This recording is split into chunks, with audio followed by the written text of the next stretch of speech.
आज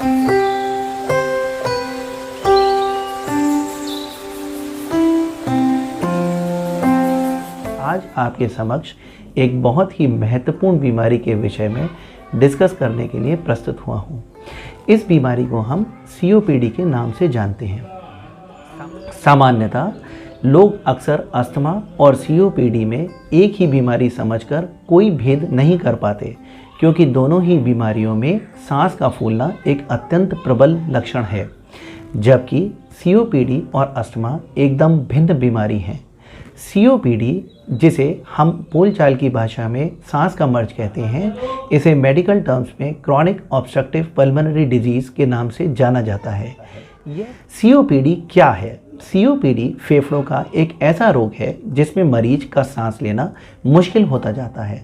सामान्यतः हमारे फेफड़े बहुत ही स्पॉन्जी होते हैं।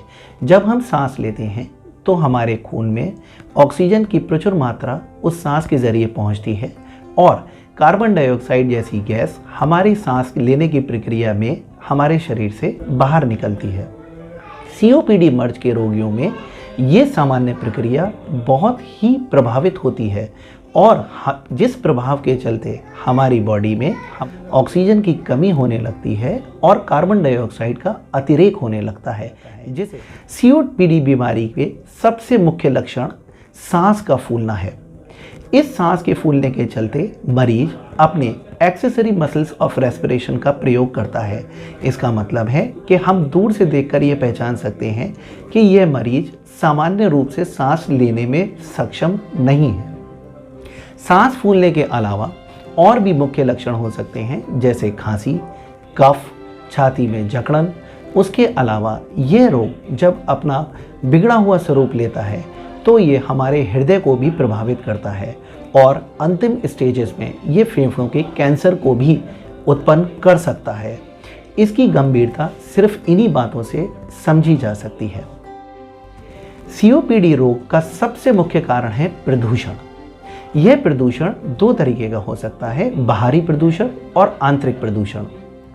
सामान्य तौर पर हम देखते हैं कि रोजाना सड़कों पर बहुत से वाहन चलते हैं, जिनकी वजह से धुआं उत्पन्न होता है और कई प्रकार की जहरीली गैसें हमारे वातावरण में घुल जाती हैं। इस जहरीली हवा को सांस लेने से हमारे फेफड़ों को चोट पहुंचती है।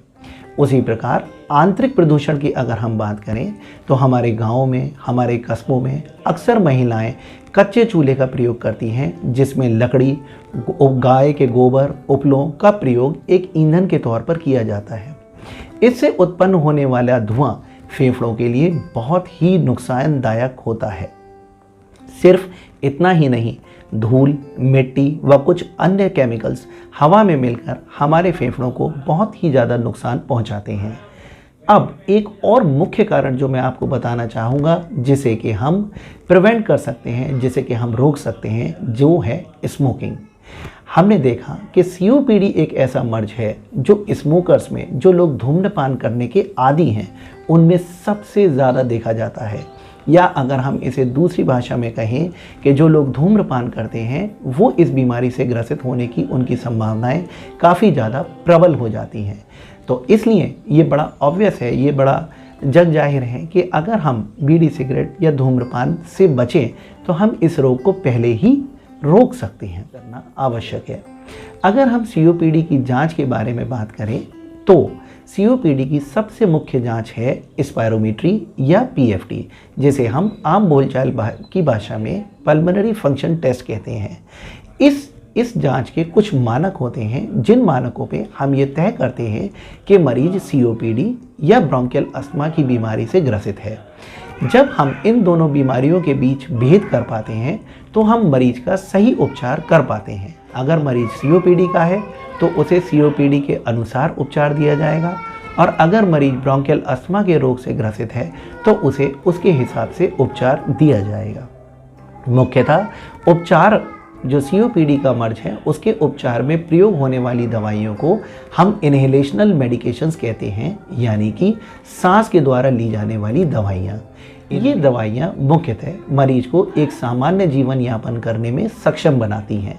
सीओपीडी एक निरंतर बढ़ने वाला रोग है जिसका उपचार सही समय पे अगर किया जाए तो उसके बढ़ने की गति को काफ़ी हद तक रोका जा सकता है।